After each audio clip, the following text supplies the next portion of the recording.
نحمده ونصلي على رسوله الکریم. زه زکریا مستخیل یو وار بیا ستاسو په خدمت کې حاضراږم. دوستانو، نن سبا د غلا موټرسایکلان، د غلا ګاډیانې له یوه شهره یې غلا کړي، په بل ښار کې خرڅوي. دلته په مستخیل کې هم ډېر د غلا موټرسایکلان او ګاډیانې خرڅېږي، نور د غلا مال دی. په دا کې د شریعت په دا کې ډېر سخت حکم د دا په باره کې راغلی دی. د غلا شی شرعي طور باندې کون او استعمالون دا ناجایز او حرام دی. او موږ دا لالچ باندې چې مثال د 2 لوکس سکوټر که د کاغذانو وي موږ یې په 50,000 وکړو، موږ یې نه وی دی. دا ډېر سخت حرام دی.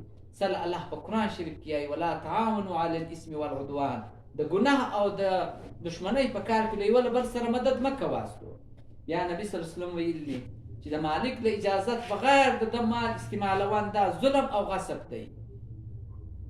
او د غلا مال چې موږ کوو دا د غله او د غلا حوصله افزایي ده چې موږ یې کوو. او دوستانو، تاسو ته معلومه ده چې سواري سنت دی.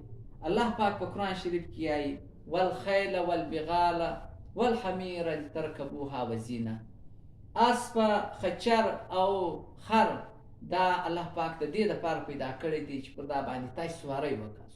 او موږ خوږ نبي سواری پر خره هم کړې ده، پر آس یې هم کړې ده. نو د سواری ساتن هم سنت دی.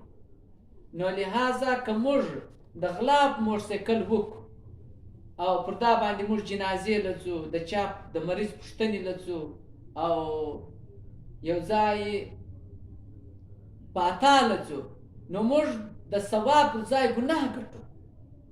نو لہذا د سواری سنت دی. نو موږ د سنت پر ځای یو ناجایزه شی راواخلو، هغه استعمالو، دا سخت حرام دی. او د غلا د شي په باره کې د شریعت دا حکم دی وایو راستو ډېر سخت حکم دی.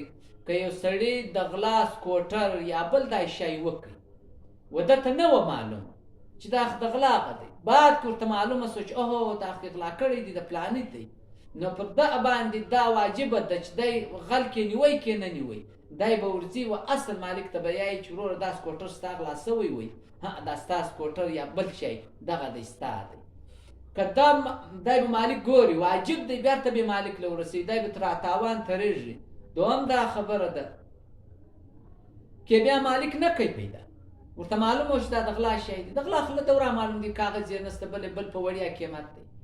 نو مالک یې نه وی ورته معلوم، مثال په بل شهر کې وی، نو دی به پوښتنه کوي. که چیرې نسو معلوم ورته، نو دی به بیا ته هغه شی خرڅوي، په اعمال د صدقه کوي.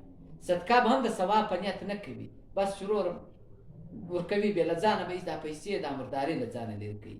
لہذا زه تاسو ته دا ریکویسټ کوم، د الله حکم دی السارق والسارقة فاقطعوا ایدیهما جزاء بما کسبا، چې تاسو د غله او د غلې ښځې پر غلا باندې لاسونه پرې کاستو، دا بدله ده د هغه کار چې ده کړې وله، او د الله له طرفه سخته سزا ده. الله ډېر غالب او د حکمت والی. لہذا د غلا شیان به نه کوو. بینې دا به نه یایي چې مړه پلانی یې هم کوي، پلانی یې هم کوي، پلانی او پلاني ته به نه ګوري. نو لہذا سواری غوندې سنت شی باید وایي چې موږ یې په غلا نه کړو مرداره. والسلام.